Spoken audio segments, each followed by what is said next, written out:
Então, uma carta que recebi do acadêmico Felipe Matoso. Excelentíssimo senhor, professor Francisco Sampaio, presidente da Academia Nacional de Medicina, tendo tomado posse como membro titular dessa cadeira,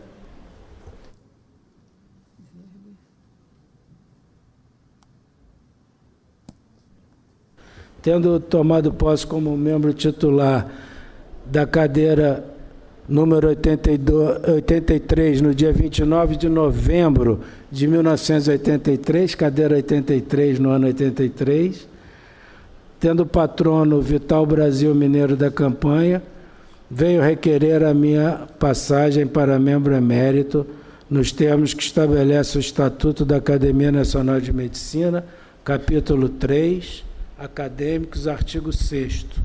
Atenciosamente, Luiz Felipe de Queiroz Matoso. Muito obrigado, acadêmico Felipe Matoso, por abrir a oportunidade de mais renovação dentro da nossa academia.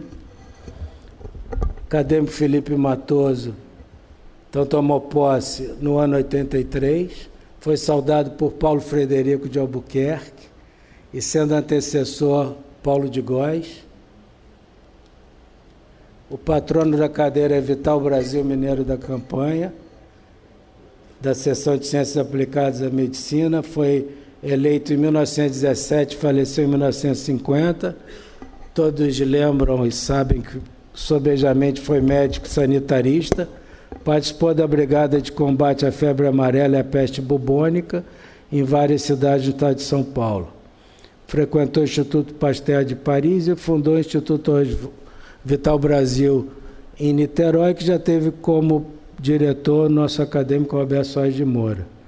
Vital Brasil tornou-se mundialmente conhecido pela descoberta da especificidade do soro antiofídico, do soro contra a picada de aranha, antitetânico, antidifitérico e do tratamento para a picada de escorpião.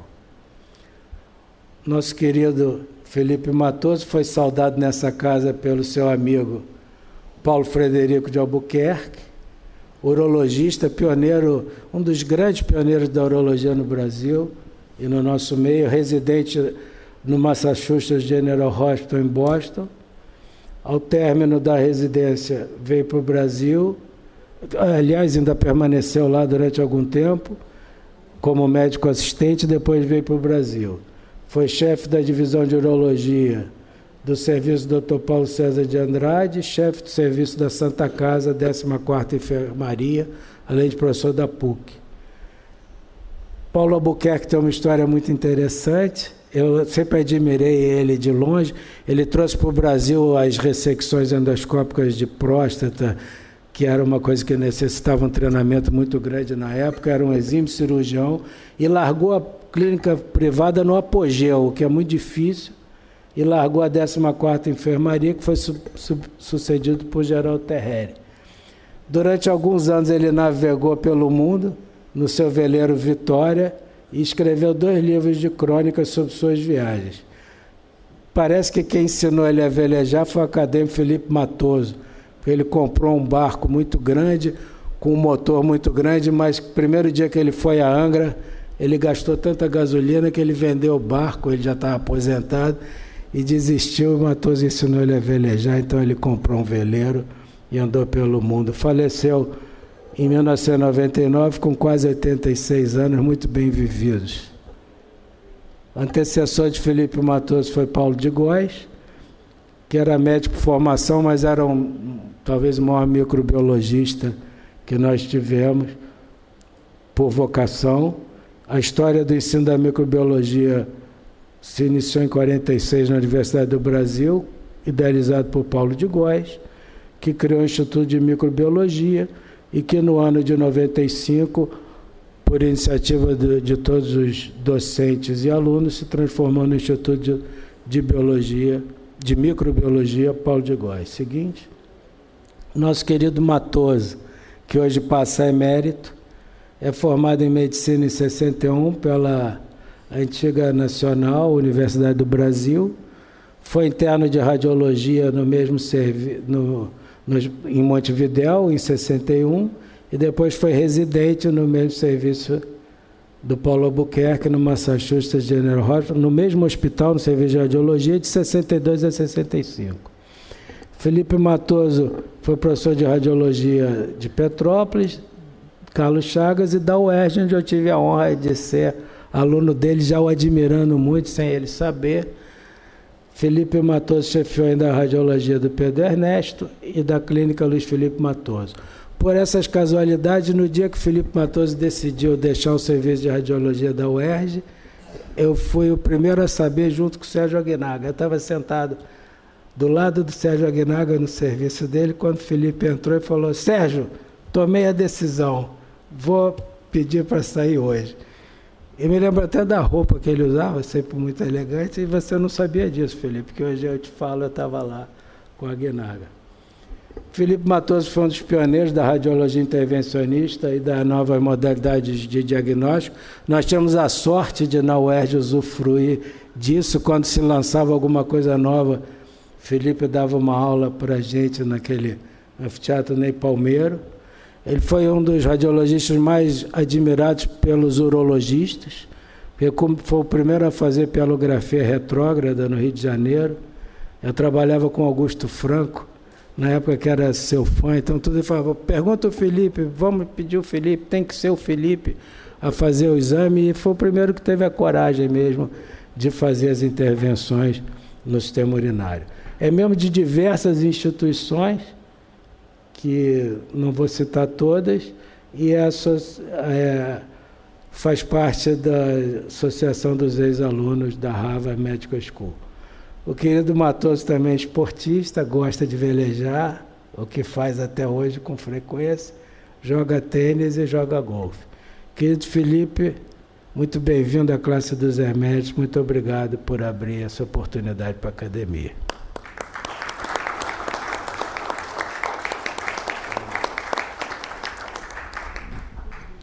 Abro agora a palavra à bancada acadêmica, se quiser se manifestar sobre algum assunto. Acadêmico noviço, quer fazer uso da palavra?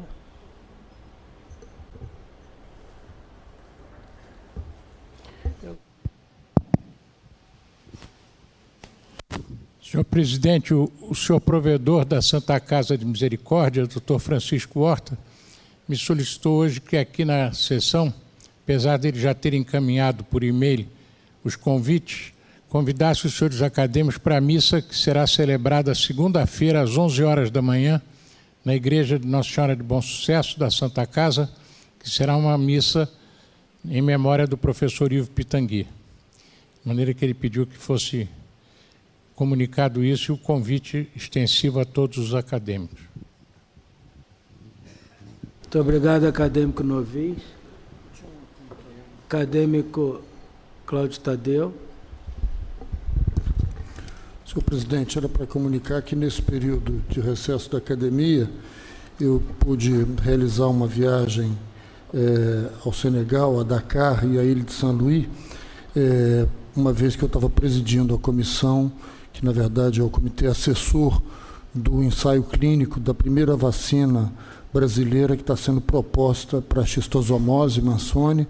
Na verdade, ela é uma vacina que vai ser usada nesse ensaio clínico em indivíduos infectados, em voluntários infectados. É um ensaio clínico em fase 2A, tanto em indivíduos com xistosoma Mansoni quanto xistosoma hematóbio. Ela é uma vacina que, inclusive, é também uma vacina contra a faciolase em gado. Então, o primeiro caso de uma vacina polivalente, e ela está sendo defendida e lançada numa parceria público-privada da Fiocruz com uma empresa chamada Origin, que foi criada para isso e que recebe um importante financiamento hoje da FINEP e da Organização Mundial da Saúde e do BNDES, e é uma das 7 estratégias preconizadas e defendidas pela Organização Mundial da Saúde para aumentar o acesso de populações desassistidas a medicamentos e procedimentos imunoprofiláticos. Então, eu acho que é um orgulho para a nossa nação que a gente esteja propondo pela primeira vez a transferência de tecnologia Sul-Sul e não norte-sul, como era, na verdade, esperado, por uma vacina que foi produzida inteiramente na Fundação Oswaldo Cruz, com parcerias com inúmeras instituições no Brasil e no exterior. Obrigado. Obrigado, acadêmico Cláudio Ribeiro. Ressaltando ainda, novamente, a presença no plenário do nosso aniversariante Silvano Raia, que veio de São Paulo comemorar no Rio, muito nos honrou.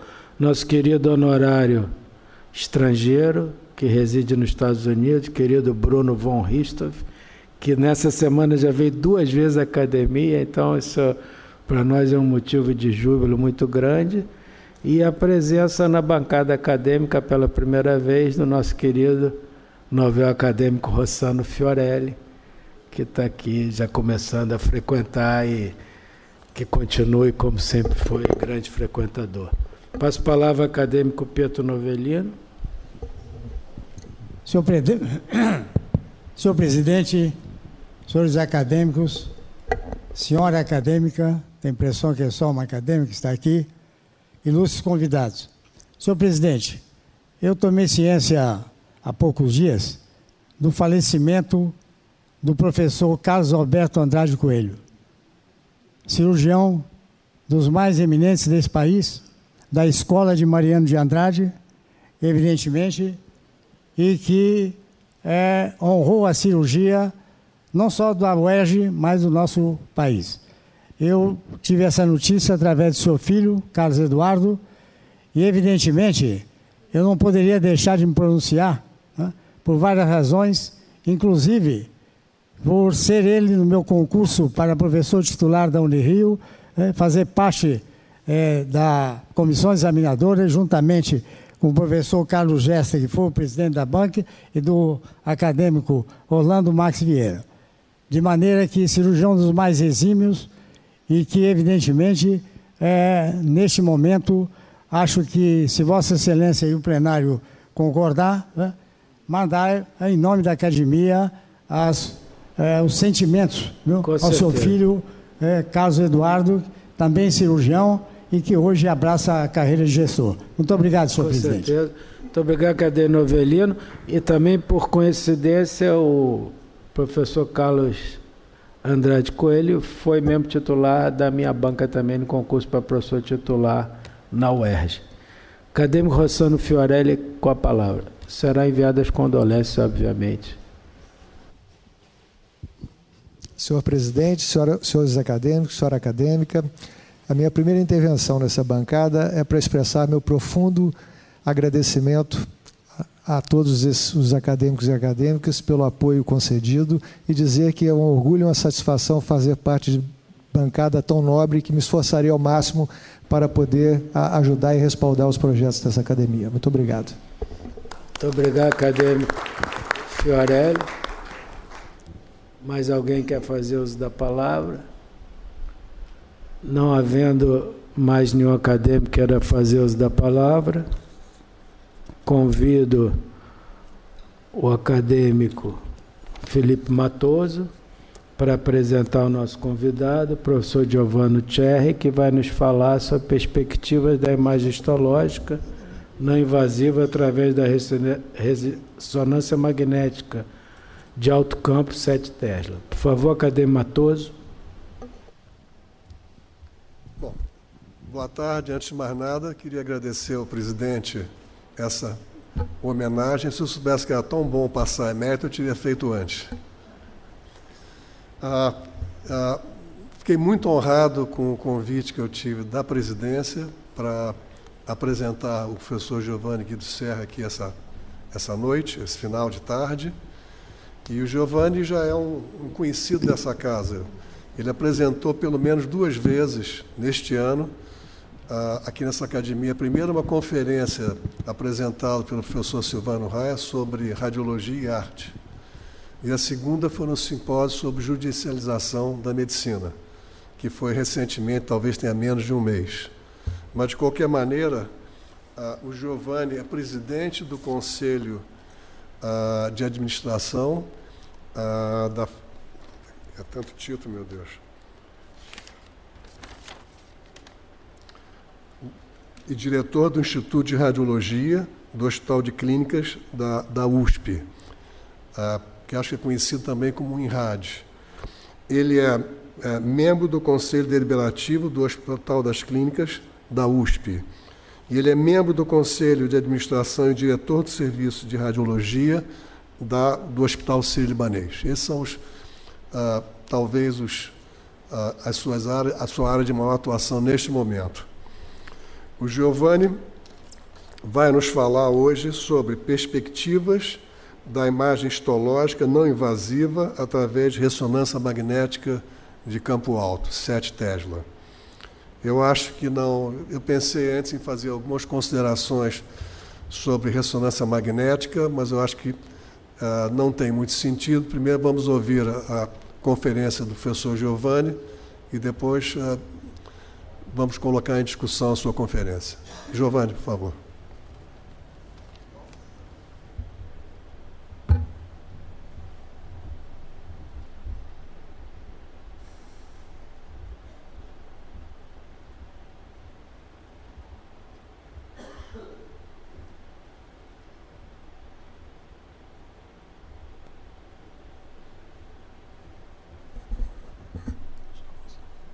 Obrigado. Aqui tem um laser. Perfeito. Boa noite a todos. Eu queria cumprimentar o presidente e o professor Sampaio, agradecer o convite de fazer essa apresentação aqui e cumprimentar o eminente radiologista, professor Matoso, que fez essa introdução, e cumprimentar os acadêmicos, os demais presentes, e dizer que eu sou um grande entusiasta aí pelo futuro, né, que está por vir em relação ao diagnóstico por imagem. Muitos pensam que a radiologia teve realmente um grande desenvolvimento nessas últimas décadas. Realmente a radiologia provocou uma mudança dentro das perspectivas de sobrevida, de tratamento dos pacientes. Mas eu acho que o que está por vir ainda é mais desafiador, e as ressonâncias de alto campo, como eu vou mostrar agora, mostram uma nova perspectiva em relação ao diagnóstico. Inclusive, uma aproximação cada vez maior da patologia e da radiologia. Talvez, no futuro, radiologia e patologia possam ser uma só especialidade. Grande parte dos diagnósticos patológicos possam ser feitos através de métodos de diagnóstico por imagem. Eu acho que isso é muito interessante. Em primeiro lugar, o que levou ao desenvolvimento da ressonância magnética 7 Tesla, né? Que hoje a ressonância 7 Tesla não é um equipamento comercial. Ele só é um equipamento que é utilizado para pesquisa, né? Existem as primeiras perspectivas de eventualmente colocá-lo como equipamento comercial nos próximos anos. A grande questão em relação à imagem médica é que, a partir da década de 70, cada vez mais, através de métodos de imagem, como a tomografia, a ressonância, foram identificadas lesões, né? Mas essa sensibilidade aumentou muito, mas lesões que não tinham especificidade, ou seja, se detectavam lesões, mas não se sabe bem o que essas lesões representam, em particular no sistema nervoso central. Daí começou-se a utilizar a ressonância de 7 Tesla, e nós observamos que, a partir de 2006 e com um grande pico depois de 2010, essas ressonâncias experimentais desenvolvidas em instituições voltadas à pesquisa passaram a ter um número de publicações de relevo dentro da literatura internacional. O 7 Tesla, né, só comparando o que é um sistema 1,5 Tesla, que é semelhante ao 3, e 7 Tesla, nós observamos a diferença do tamanho do magneto, né? O tamanho do magneto mostra que no 7 Tesla o paciente fica totalmente introduzido dentro do magneto, né? É um magneto de grandes proporções. 40 toneladas é o que pesa um magneto 7 Tesla. É um equipamento hoje ainda de alto custo. Só para ter uma ideia do que representava instalar um magneto de 7 Tesla em 2008, que foi um dos primeiros equipamentos instalados no Johns Hopkins, mostrava que se tinha que fazer uma grande obra de infraestrutura, né? E toda essa obra era somente para instalar esse magneto. 400 a 800 toneladas de ferro deviam isolar o magneto. Na verdade, o que se fazia, se construía um prédio em volta do magneto. Quer dizer, o prédio era construído em volta de uma ressonância 7 Tesla. O que tornava, né, equipamentos desse tipo extremamente inacessíveis, né, pelo custo de operação e manutenção. Uma grande revolução em relação aos magnetos de alto campo foi estabelecida quando se conseguiu fazer com esses magnetos que esses magnetos fossem autoblindados, né? Ou seja, o próprio magneto permitia um certo isolamento em relação às estruturas vizinhas, fazendo com que ele fosse mais semelhante aos magnetos existentes, como o de 3 Tesla, que também são auto-blindados, permitindo uma utilização mais racional. Então, isso foi conseguido a partir de 2010, então em 2010 passou a ser mais compatível a utilização de magnetos 7 Tesla, que eram praticamente de muito difícil acesso, de um custo muito alto até 2010. E quando também em 2010 conseguiu-se que os magnetos 7 Tesla pudessem ter informações a respeito de movimento, né? Porque uma das grandes aplicações, das perspectivas dos magnetos 7 Tesla é a aplicação funcional e conseguiu-se a sua aplicação na área cardiovascular através desses magnetos que pudessem introduzir uma avaliação de movimento, né, da contração e da movimentação cardíaca. É tão importante essa questão da introdução de magnetos de alto campo que um projeto franco-alemão construiu a partir de 2008, estabeleceu com o propósito de que esse projeto ficasse pronto em 2012, esse projeto atrasou, a instalação de um magneto de alto campo, 11,7 Tesla, que foi comparado ao acelerador de partículas, ao grande acelerador de partículas que existe em Geneve, ou do telescópio Hubble, mostrando que as perspectivas de ressonância de alto campo poderiam realmente trazer uma grande contribuição ao conhecimento da fisiopatologia de doenças em medicina, em particular do sistema nervoso central. Então, esse é um projeto europeu que recentemente ficou pronto a instalação de um magneto de altíssimo campo. É claro que inicialmente existiram desafios, né? Quais são os problemas em relação a um magneto de alto campo como esse? Uma das questões em relação aos magnetos de alto campo é a questão do calor, né? Aqui nós observamos, né, dois pacientes, né? Um paciente masculino e um feminino. Nós observamos que quando eles são submetidos ao magneto de alto campo, essas áreas vermelhas que respondem a área que absorve mais calor são assimétricas, né? Variam de paciente a paciente. E qual seriam as consequências de um paciente ser submetido a essa intensidade de calor através de um magneto de alto campo? Então foi feito um trabalho, né, que estudou, né, em pacientes com implantes dentários, implantes ortopédicos e a presença de próteses, qual seria a repercussão que esse magneto poderia dar, né? E o que se observou que em 1.796 indivíduos e 230 com tatuagem, não houve uma alteração uma repercussão nos pacientes submetidos à ressonância de alto campo, o que abriu realmente uma perspectiva de utilização mais ampla. Ou seja, não foram observados efeitos colaterais em razão das altas temperaturas dessas ressonâncias de alto campo. E, finalmente, começou-se a delinear, a partir de 2013, quais seriam as grandes aplicações de uma ressonância de 7 Tesla no cérebro, que ainda é a grande fronteira a ser vencida no diagnóstico por imagem.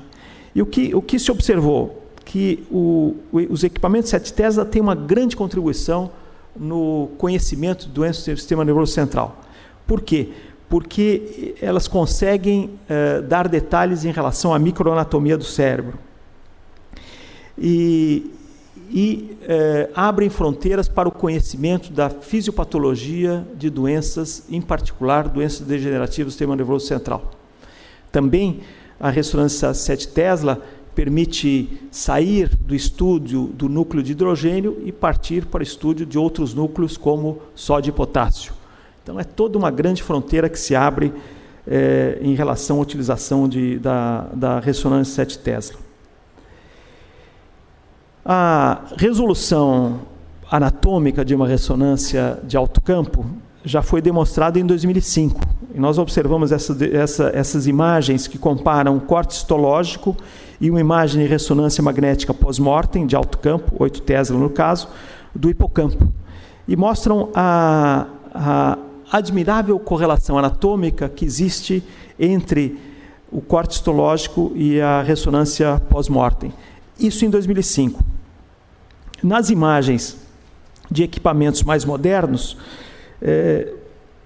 e essas imagens foram realizadas em 2014, mostram o detalhamento do hipocampo que pode ser visto nessas imagens com os equipamentos mais atuais de 7 Tesla, mostrando um detalhamento anatômico que realmente impressiona e mostra que, de certa forma, a grande revolução que foi obtida por tomografia e ressonância, principalmente em medicina interna, no abdômen, em décadas passadas, começa a ser atingido hoje no sistema nervoso central. E principalmente o hipocampo mostra esse detalhamento, que é um detalhamento muito semelhante ao que se observa em cortes histológicos. Quando nós comparamos uma imagem de 3 Tesla, que é a ressonância hoje comercial, com uma ressonância 7 Tesla, nós observamos a diferença que existe entre o detalhamento 7 Tesla e principalmente as vênulas que podem ser, os detalhes vasculares que podem ser obtidos na ressonância 7 Tesla. A ressonância 7 Tesla chega a ter uma resolução 10 vezes superior a uma ressonância de 3 Tesla. Uma definição anatômica de 2 milímetros. É realmente uma grande mudança em termos das perspectivas de diagnóstico. Quais são os benefícios, né, que as ressonâncias de alto campo podem trazer? Primeiro, a imagem quantitativa, que tem uma grande utilidade, em particular em doenças do sistema nervoso, particularmente em doenças neurodegenerativas, né? Então, se pode observar, né, o relaxamento, né, a mudança de comportamento de núcleos como o hidrogênio e agora a introdução de sódio e potássio, que podem introduzir informações importantes sobre diversas doenças. Por exemplo, a quantificação da mielina cerebral, coisa que era algo que é totalmente impossível até através da metodologia convencional hoje. Né? Hoje, através da ressonância 7 Tesla, é possível quantificar, né, a mielina presente nas várias estruturas cerebrais. Isso tem uma enorme aplicação e uma importância de diagnóstico muito grande, por exemplo, na esclerose múltipla. E se pode fazer um mapa, né, mostrando a presença de mielina em estruturas cerebrais. Aqui nós observamos uma comparação. Essa é uma ressonância de 3 Tesla e essas são imagens de ressonância de 7 Tesla, mostrando como os subnúcleos do tálamo já tem mostram, né, a deposição de mielina, e se consegue identificar os subnúcleos do tálamo muito diferente de uma ressonância de 3 Tesla, que não consegue diferenciar os subnúcleos do tálamo. Qual seria essa aplicação? Por exemplo, nesse mapa que mostra a deposição de mielina, né, no cérebro, mostra áreas de desmielinização, né, que não se consegue identificar hoje pelos métodos convencionais. Então, se pode quantificar a presença de mielina cerebral e se pode estabelecer percentualmente qual o grau de desmielinização em determinadas doenças. Através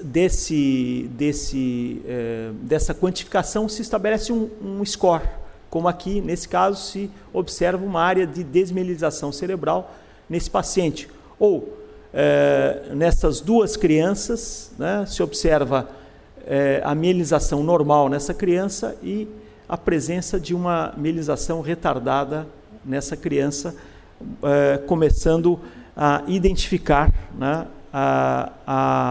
as alterações da mielinização ou da desmielinização em doenças crônicas. Além da questão do estabelecimento do desenvolvimento da mielinização ou da desmielinização em doenças neurodegenerativas, o 7 Tesla é altamente preciso na determinação de volume de segmentos do cérebro. Por exemplo, pode mostrar, comparar pacientes, né, que apresentam uma redução do lobo frontal em relação à média dos pacientes, a pacientes normais, né? Então, se pode estabelecer uma alteração de volumetria cerebral e dos vários lobos cerebrais em relação ao normal, né, de uma forma extremamente precisa, o que permite uma série de possibilidades clínicas, por exemplo, em doenças inflamatórias.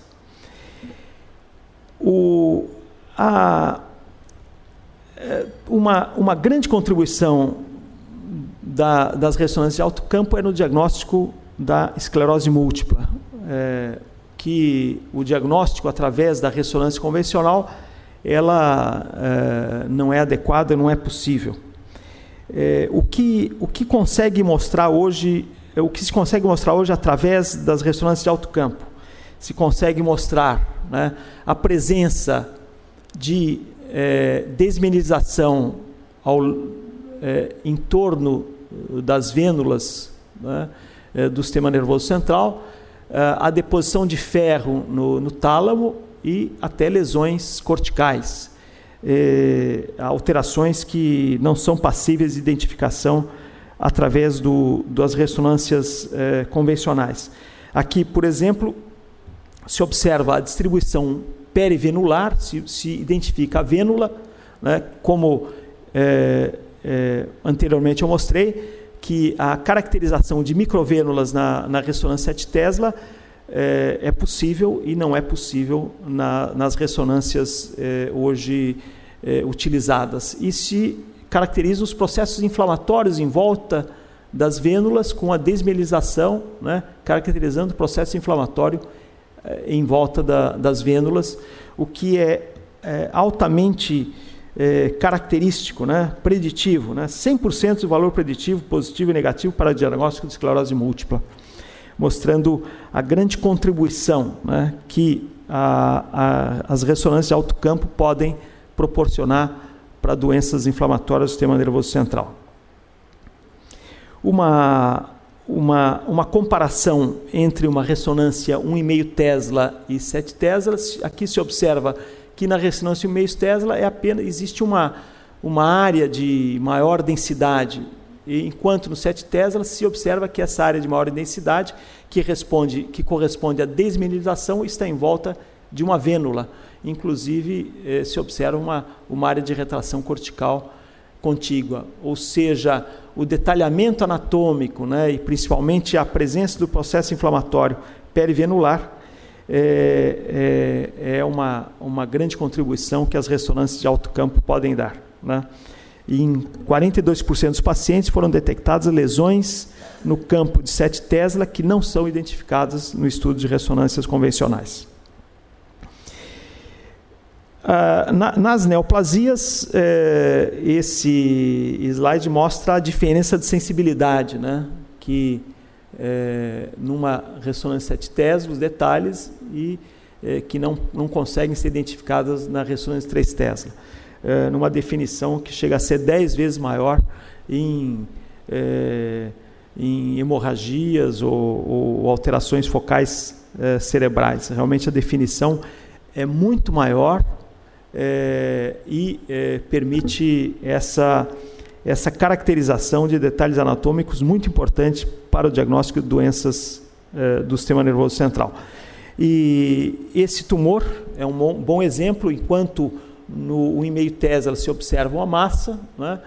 No 7 Tesla se observam detalhes, né? Com a presença de vasos neoformados e a presença de hemorragias dentro do tumor, dando outros sinais característicos de malignidade da lesão. Nas doenças neurodegenerativas, uma das aplicações importantes é a questão da doença de Parkinson, né?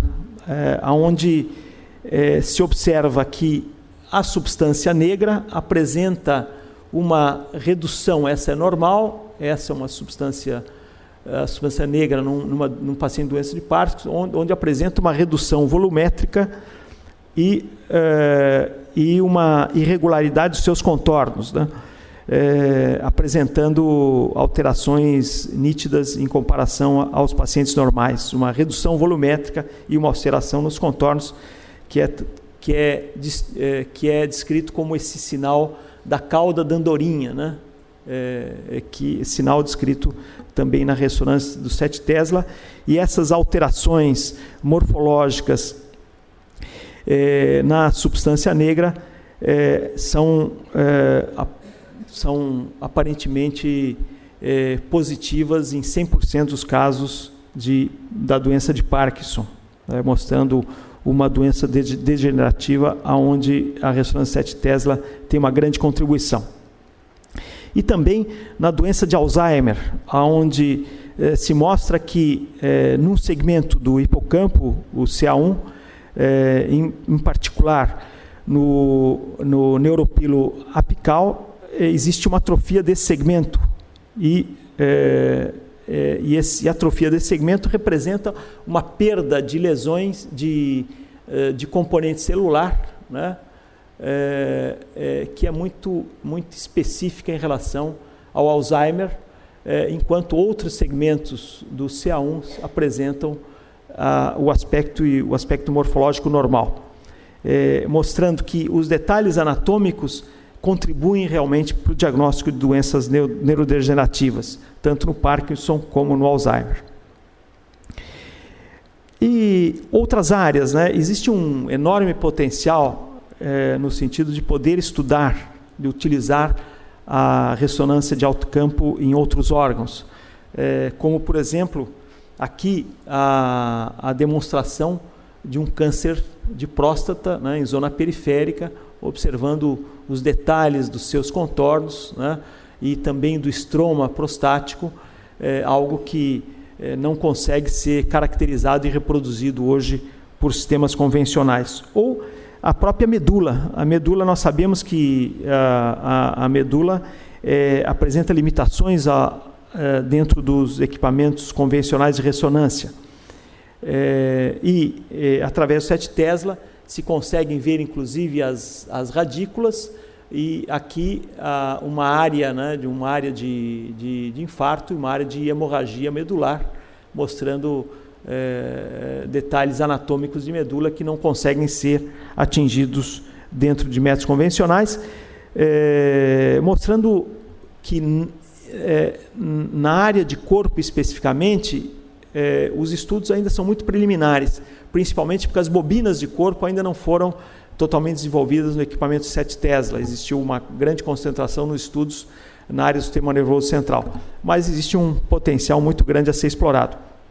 E hoje, né, que a ressonância está muito limitada à questão do núcleo de hidrogênio, pode se expandir para sódio e potássio. Aqui embaixo mostra um estudo de ressonância concentrado no núcleo potássio em 1,5 Tesla, em 3 Tesla e em 7 Tesla, já mostra que é possível obter imagens baseadas no núcleo potássio com grande precisão e com grande reprodução da concentração de potássio dentro das estruturas celulares. Na espectroscopia, nesse câncer de mama, que mostra a diferença do pico de fosfocreatinina num paciente normal e num paciente com câncer, um câncer de mama,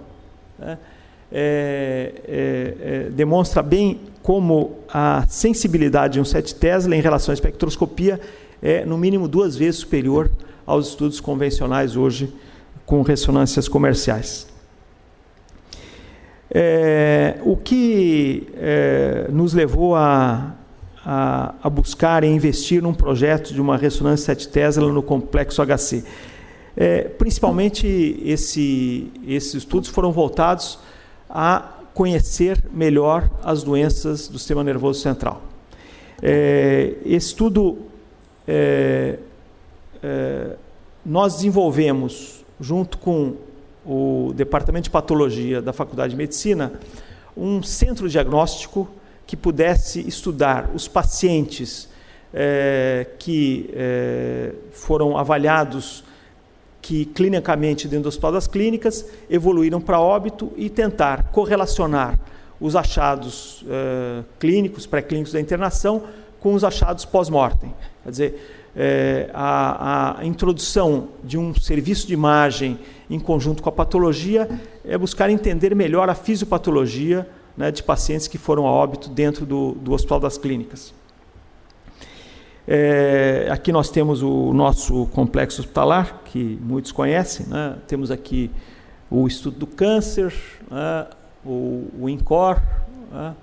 o nosso estudo dos ambulatórios, o Estudo Central, aqui é a radiologia, o Estudo de Ortopedia, que é a Faculdade de Medicina, e nós instalamos esses recursos entre a Faculdade de Medicina e o Instituto de Radiologia. Aqui é o nosso Instituto de Radiologia, e nós associamos os nossos recursos hoje presentes no Instituto de Radiologia para medicina molecular, né? Que são os equipamentos de ressonância e os equipamentos do Centro de Medicina Nuclear, que é o PET-RM e o ciclotron. Fizemos associação com o Serviço de Verificação de Óbitos do Departamento de Patologia para construir, né, um sistema que pudesse entender melhor a evolução dos nossos doentes dentro dos Hospital das Clínicas e principalmente estudos pós-mortem, né? Então, utilizamos os recursos, né, de um PET-RM, né, o ciclotron com PET-CT, micro PET-CT, e associamos ao projeto PISA. Né? O projeto PISA... Obrigado. O projeto PISA é um projeto que passa... Deixa eu só voltar aqui.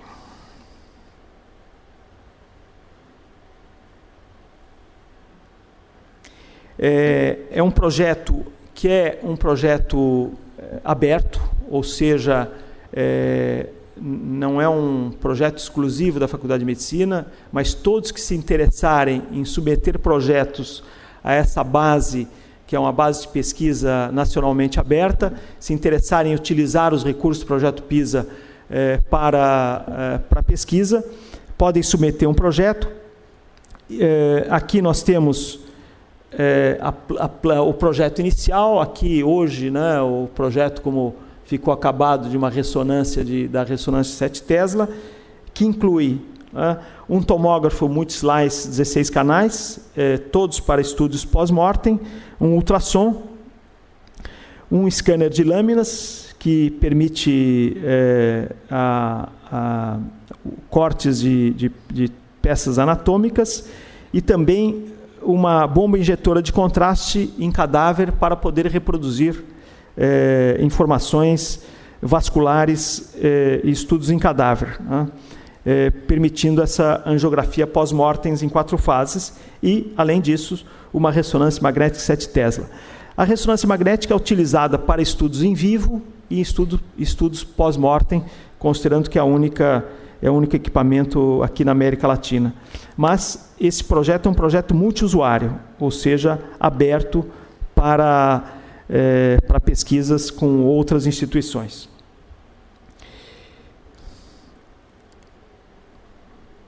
Essas são imagens em vivo, né, do equipamento 7 Tesla, que mostra a tratografia, mostram imagens do equipamento, mostram a espectroscopia, o detalhamento de imagens que pode ser obtido, o grande contraste entre substância branca e substância cinzenta, com uma resolutividade de 2 milímetros de resolução de imagem, ou muito menos do que se consegue hoje com os equipamentos convencionais. A anatomia vascular, que é algo que não se consegue identificar também com métodos convencionais, aqui um detalhamento, e a presença de estudos funcionais, que envolvem não só, como nós comentamos anteriormente, por exemplo, estabelecimento da concentração de mielina, mas também a introdução do estudo de novos núcleos como sódio e potássio. E tentar conhecer mais detalhes a respeito de dúvidas a respeito da anatomia cerebral. Quando se realizam estudos pós-mortem, o cadáver é envelopado, né? Tem um sistema que permite se recobre o cadáver por plástico, né? Evitando qualquer tipo de contaminação. E nós observamos que a comparação entre estudos em vivo e pós-mortem mostram que a resolução anatômica é muito adequada, ou seja, é possível reproduzir nos estudos pós-mortem imagens muito semelhantes aos estudos em vivo. O contraste entre substância branca e substância cinzenta se mantém, e é possível realizar estudos anatômicos em pacientes pós-mortem com grande definição. Assim como se realizam estudos com a retirada do crânio de pacientes que evoluíram para óbito. Aqui nós temos uma visualização do hipocampo, né? Mostra bem a definição da visualização do hipocampo, e pequenos detalhes da anatomia cerebral que não são possíveis atualmente com métodos convencionais. E quais são as perspectivas, né, em relação à utilização da ressonância de alto campo dentro do futuro, né, da pesquisa clínica e da sua utilização, né? O projeto da ressonância 7 Tesla dentro do Hospital das Clínicas da Faculdade de Medicina é um projeto que envolveu recursos da ordem de 22 milhões de dólares, né? O equipamento de 7 Tesla custa 7 milhões e meio de dólares. Outros equipamentos envolvidos equivalem a 1 milhão de dólares, e o custo total do projeto é um custo de 22 milhões de dólares. É o maior investimento em pesquisa dentro do Estado de São Paulo, e é por isso que é muito importante a colaboração com outras universidades, né? Quando existe interesse em buscar, né, essas fronteiras do conhecimento, em particular a neuroradiologia, esse é um desafio muito grande. Por isso que nós convidamos outras instituições a participarem desse esforço. E agora a FINEP aprovou um investimento em bobinas de corpo, ou seja, permitindo que esse estudo seja ampliado a outros órgãos, inclusive coração, para estudos de ressonância de alto campo, para o restante do corpo, não limitando só a neuroradiologia. E a construção desse polo de pesquisa mostra justamente o que se busca, né? Que é a mensuração de variáveis biológicas, que é aumentar, né, o potencial, né, de clínico das imagens de 7 Tesla. Né? Acho que pronto. Por exemplo, né, quando se retira o cérebro, né, se reveste o cérebro desse bloco de siloidina, né, que é uma substância sintética, se podem realizar estudos histoquímicos e se faz o registro através da ressonância 7 Tesla e depois se reproduz esse registro através de estudos histopatológicos. E se busca a correlação entre o processamento da ressonância magnética, né, através de um sistema digital, e a histologia, fazendo uma comparação ponto a ponto, né, do exame histológico e do exame de ressonância magnética. Isso permite uma reprodução da histologia do cérebro inteiro, comparando com os resultados da ressonância magnética. Existem muitos achados inespecíficos, né, quando se realiza uma ressonância num paciente, né? A cada década surge uma lesão que não tem uma explicação clara, né? E existem interrogações em relação a essa possível lesão, se é uma gliose, se são infartos, se é uma desmineralização, se são espaços perivasculares. São são alterações inespecíficas que acabam sendo seguidas por estudos sequenciais.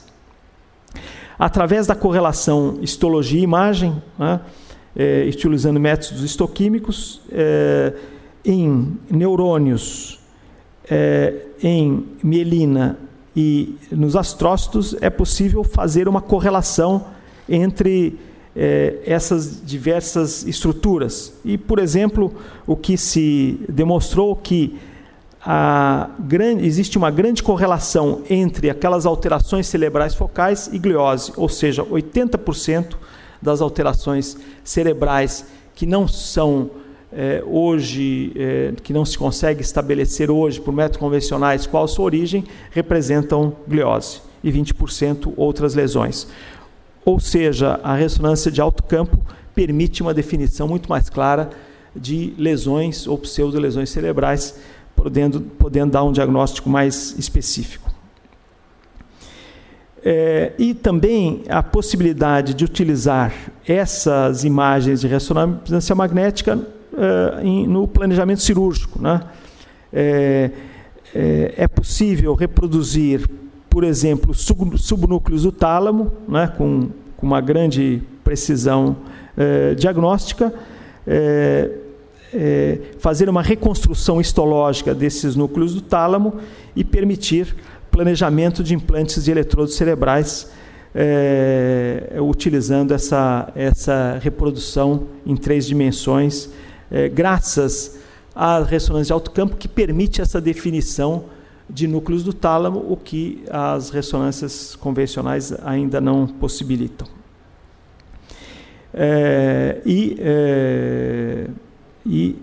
Se consegue identificar através da tratografia algo que ainda não se consegue imaginar, né? Que, por exemplo, a presença da distribuição de nervos através saindo do cérebro em relação e descendo pelo canal medular, né? E aqui uma comparação entre uma peça e uma ressonância 7 Tesla, mostrando que a definição de uma ressonância de 7 Tesla às vezes se consegue se sobrepor ao exame histopatológico, em relação a detalhes de núcleos ou de estruturas cerebrais, com uma definição em relação justamente a essa variação de cinza que é impossível de obter através da reprodução histológica, mostrando cada vez mais esse vínculo, entre as informações de imagem e as informações histopatológicas. Eu diria que a contribuição para o diagnóstico de doenças neurodegenerativas e sua fisiopatologia é indiscutível através da ressonância de alto campo. As doenças neurodegenerativas correspondem ao grande desafio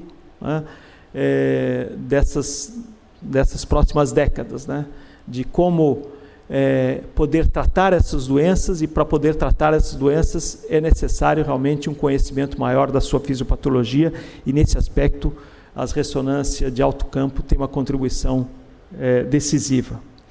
O detalhamento da anatomia do sistema nervoso central através da ressonância de alto campo é uma realidade que se aproxima ao que ocorreu nas décadas anteriores em relação ao detalhamento de anatomia de órgãos abdominais, que eu acho que era uma fronteira que ainda não tinha sido vencida pelos métodos de imagem até hoje. E a correlação imagem-histologia cada vez mais próxima permite prever que no futuro pode existir uma redução de procedimentos invasivos, como biópsias, talvez pelos métodos de imagem poderem ser mais específicos em relação a diagnósticos de tumores ou doenças degenerativas. Existe um enorme potencial diagnóstico ainda a ser explorado em outros sistemas do corpo humano, como nós observamos aí em órgãos como o fígado, próstata, ou no sistema musculoesquelético, ou na medula, já que essa é ainda uma fase inicial nos experimentos. Nós observamos que a imagem pode ser um grande instrumento para tratamento, dentro da utilização de radioisótopos que podem se acoplar a medicamentos e, ao mesmo tempo, diagnosticar e tratar. Essa é uma grande contribuição que pode ser vista no futuro. E sistemas como ressonância de alto campo podem trazer uma compreensão e contribuir definitivamente para poder conhecer melhor as doenças degenerativas e ter sucesso no seu tratamento futuro. Eu vejo que as perspectivas do diagnóstico por imagem dentro das ressonâncias de alto campo, em particular o sistema nervoso central, representam um desafio a ser vencido. Empresas, recentemente recebemos uma visita do Grupo de Desenvolvimento da GE, eles pensam em desenvolver uma ressonância magnética 7 Tesla só voltada para cérebro, para poder justamente transformar um equipamento experimental num equipamento de uso rotineiro em clínica, em razão dos indícios que certamente esses métodos podem causar um importante impacto no conhecimento e tratamento de doenças do sistema nervoso central. Muito obrigado.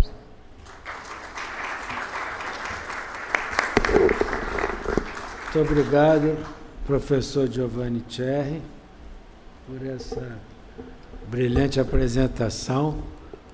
Já quase que uma anatomia patológica por radiologia.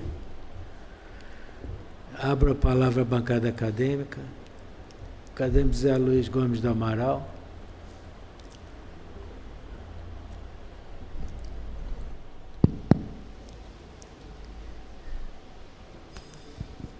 Muito boa noite,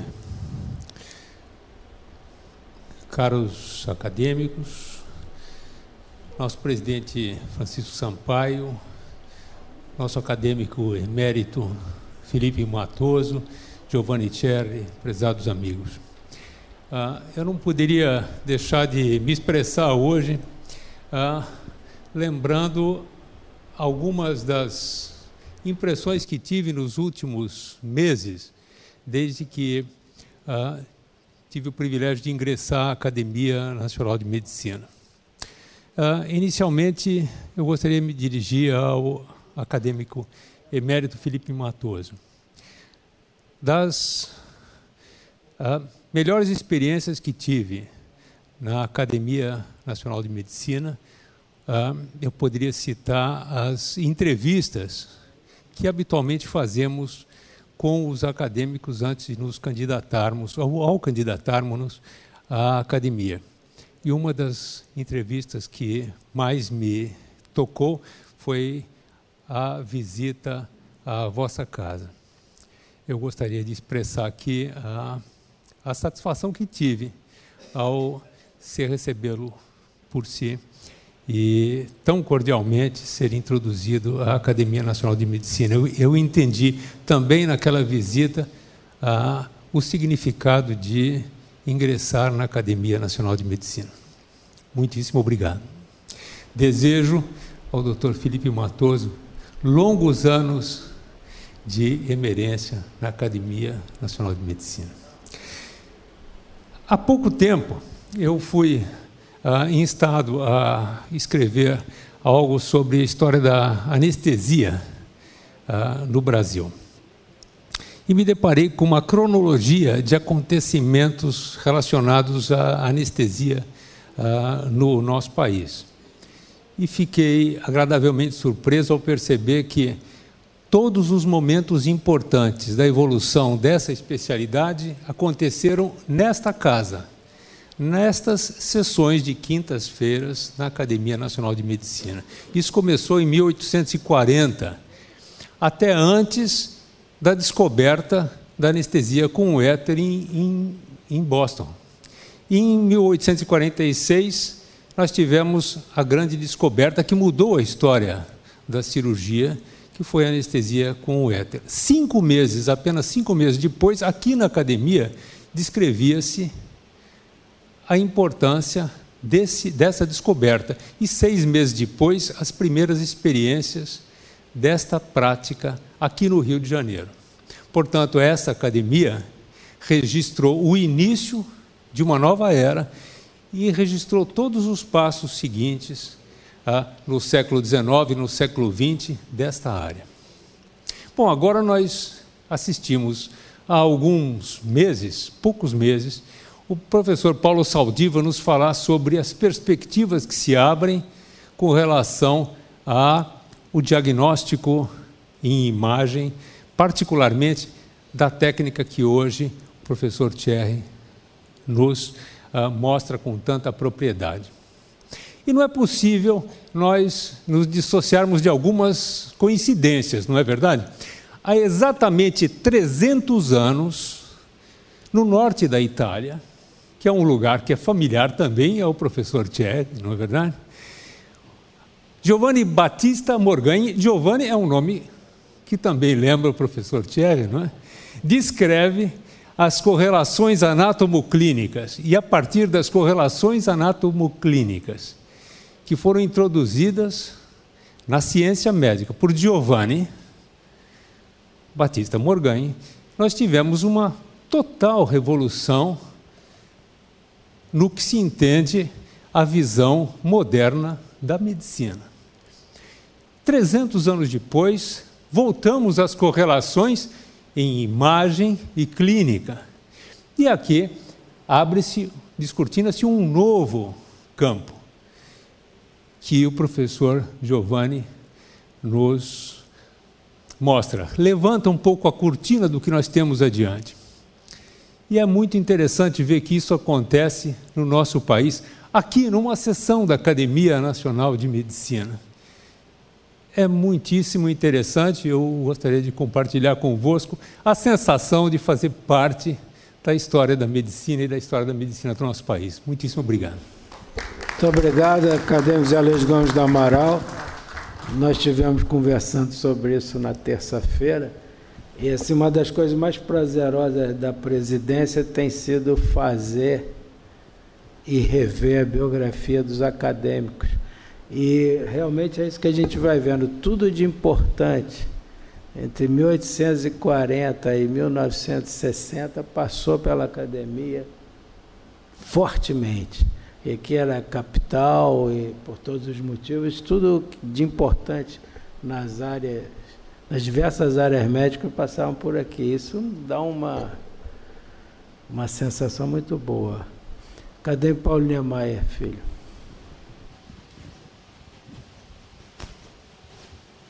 Obrigado.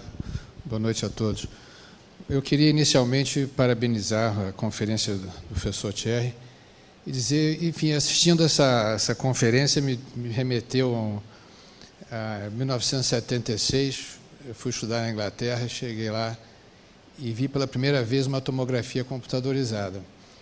E eu acompanhava já o serviço do meu pai aqui no Rio, e não havia nenhum exame na época que se pudesse ver o cérebro, né? Você fazia angiografia, você fazia pneumoencéfalo, injetava ar na raque do paciente, ou injetava ar no ventrículo, e ver o cérebro na tomografia foi assim um impacto enorme. Eu me lembro de ter escrito uma carta enorme, não tínhamos e-mail nem outra maneira de comunicar. E aquilo mudou a neurocirurgia e mudou a neurologia também. Quer dizer, nessa época, os diagnósticos neurológicos eram síndromes com grandes nomes, epônimos complicadíssimos, nomes franceses, ingleses. Isso tudo veio por terra.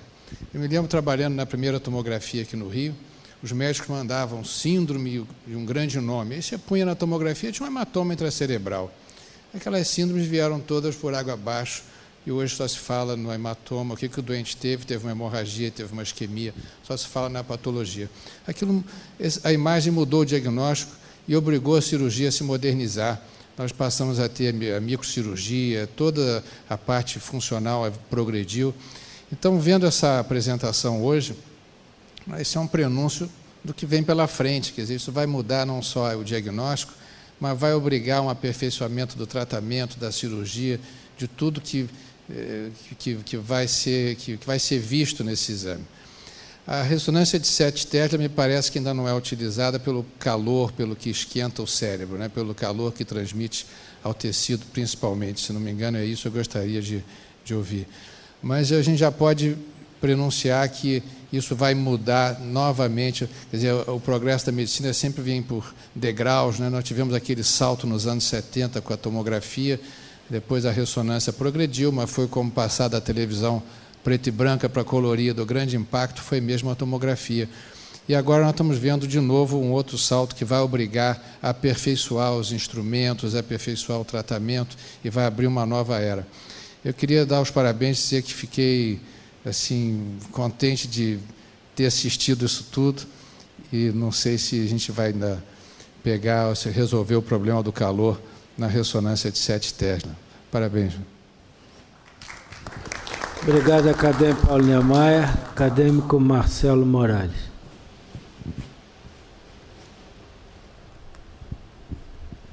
Boa noite, senhores acadêmicos, senhora acadêmica, senhor presidente.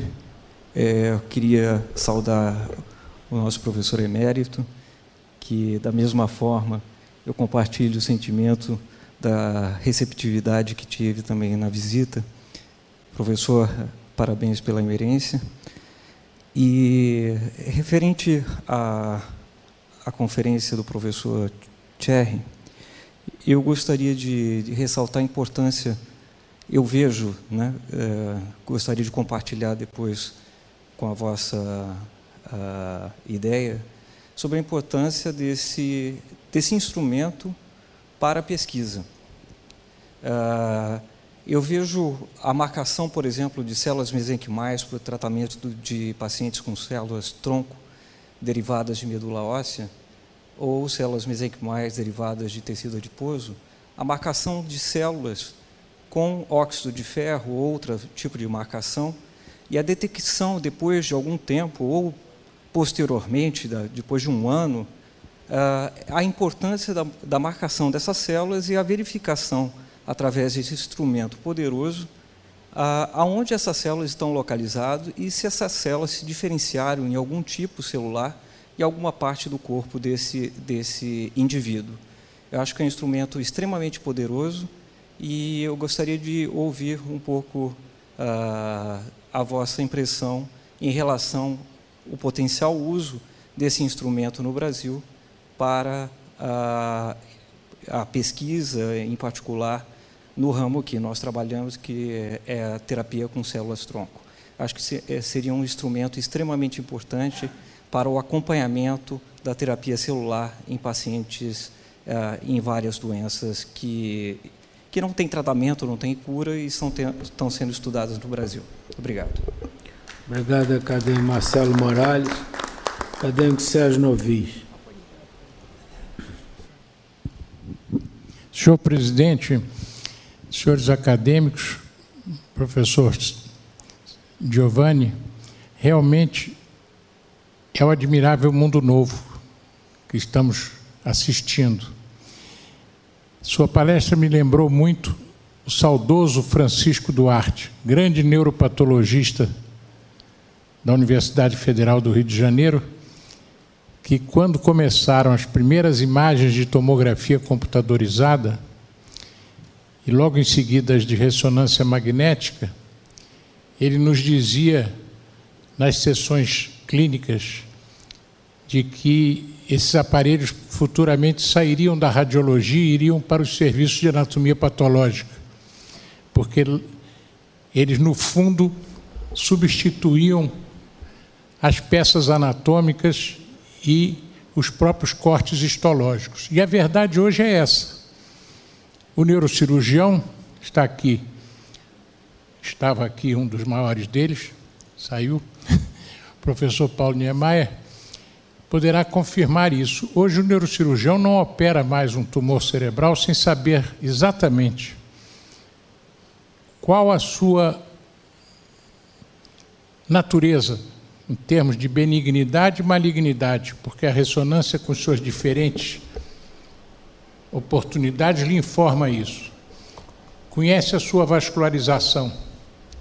Pela tratografia sabe se ele invade e destrói tratos ou se ele empurra e afasta tratos. De maneira que, efetivamente, revolucionou tudo. Apesar de que o velho exame neurológico, de martelo de reflexo na mão e de estilete para pesquisar os reflexos superficiais, continua a ter a sua importância. Eu me recordo que quando... Querido Novis, só um minuto. É que eu recebi uma mensagem que o nosso convidado tem que pegar um voo às 8h30, é isso? 8h30? Então, eu pedia para abreviar, para ele poder falar um pouquinho, nós vamos encerrar. Eu me recordo quando foi inaugurado aqui a primeira tomografia, que foi na Clínica São Vicente, na Gávea, foi sugerido que se colocasse um retrato, uma fotografia de um estetoscópio, para que os médicos não esquecessem de examinar os seus pacientes. Mas, efetivamente, a ressonância de 7 Tesla vai revolucionar uma série de doenças neurológicas, entre elas a esclerose múltipla, que a partir da ressonância de 7 Tesla tem confirmada a presença de lesões na substância cinzenta, quando se dizia ser uma doença exclusiva da substância branca. Quem nos deu essa informação mais precisa foi a ressonância de 7 Tesla, de maneira que, de fato, é um avanço extraordinário. Meus parabéns pela sua comunicação. Muito obrigado, acadêmico Novis. Acadêmico Basílio, um breve comentário. Temos 5 minutos para o acadêmico Thierry. Para o doutor.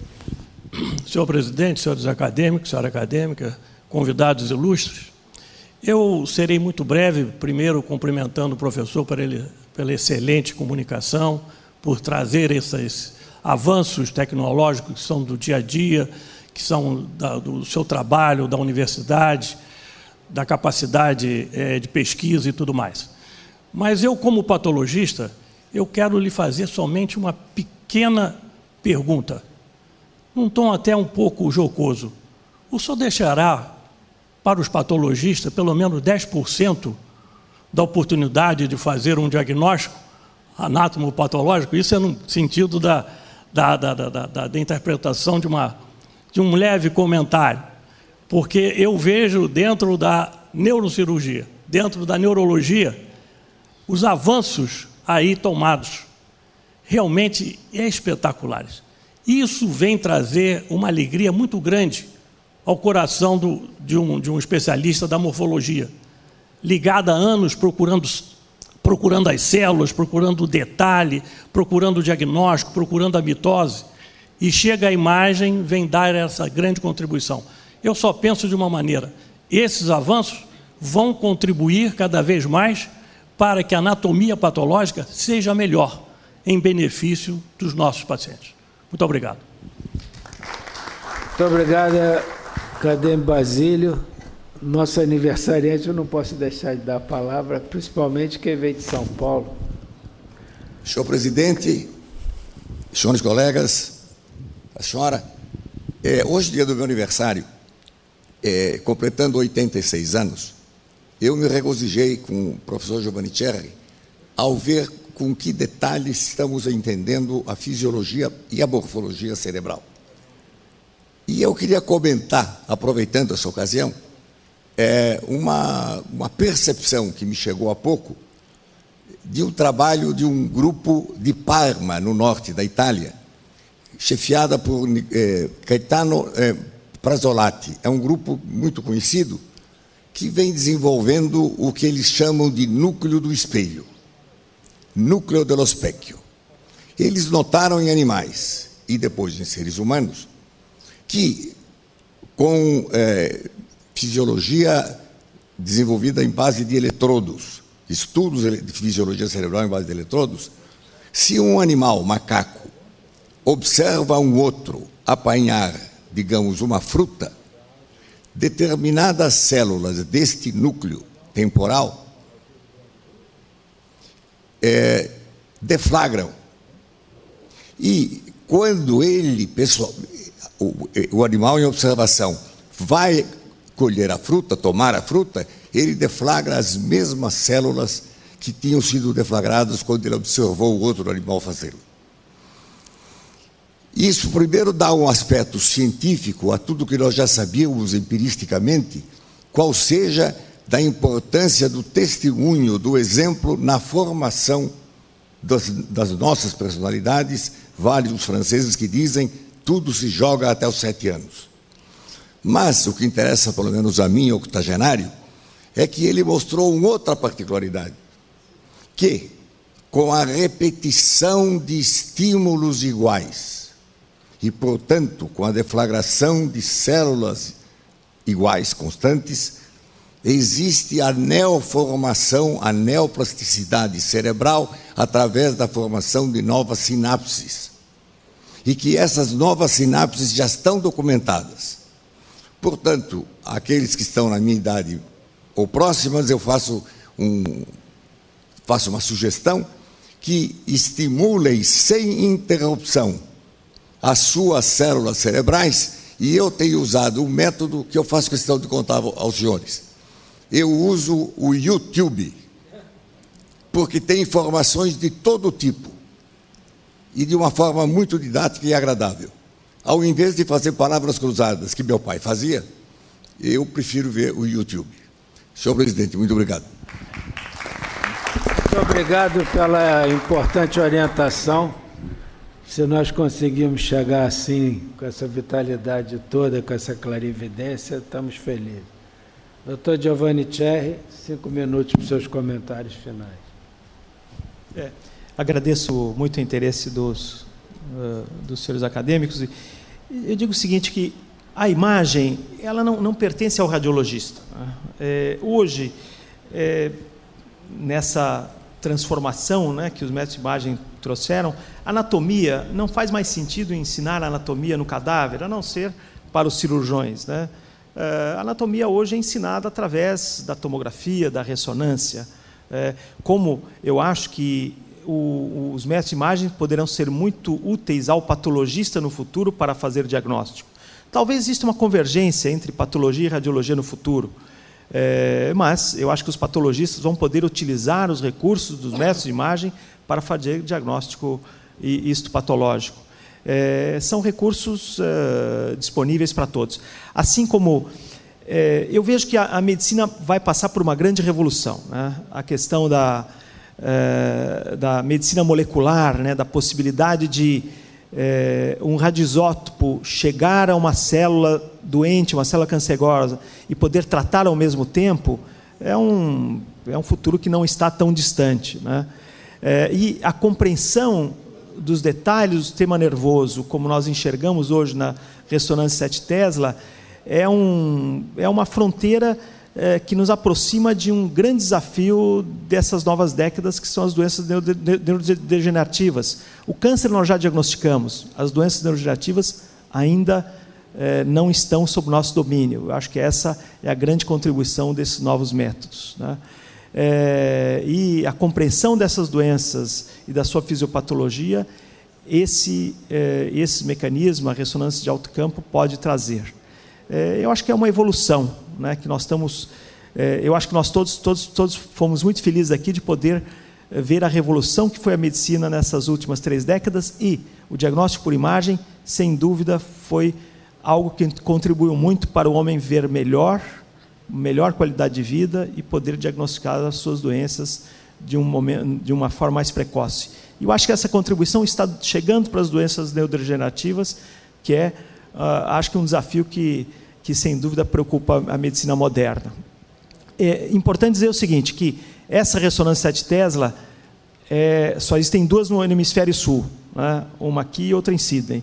Mas é uma ressonância que nós trouxemos para a universidade para trabalhar com todos, né? Hoje, a pesquisa é uma pesquisa colaborativa, né? Quer dizer, esperamos contribuições de todos para poder utilizar esse sistema em benefício da medicina brasileira. Tem muita coisa que nós não conhecemos. Devo dizer que tudo que nós estamos identificando agora são experiências novas. Acho que experiências novas para todos. E acho que é importante que nós possamos avançar nesses estudos em conjunto, utilizando o potencial da nossa pesquisa e utilizando cada vez mais estudos em colaboração com outras universidades. Eu realmente fico encantado com o que está por vir, né? Acho que nós assistimos muito e acho que nós vamos ver muito mais. O que nós esperamos que tudo que está por vir na medicina possa também ser acessível à nossa população. Acho que esse é o desafio maior, né?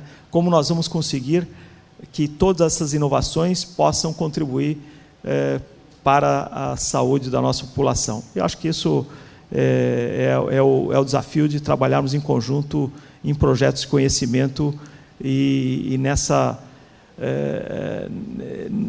nesse grande desafio, né, da neurologia, que são as doenças neurodegenerativas que hoje assustam mais que o câncer. Muito obrigado, acadêmico Guido Cherry. Desculpa, professor Guido Cherry. A vontade de ver Vossa Excelência acadêmico já está me levando a ele chamar de acadêmico. Muito obrigado pela excelente palestra e, não havendo mais nenhum comentário, dou a sessão por encerrada. Boa noite.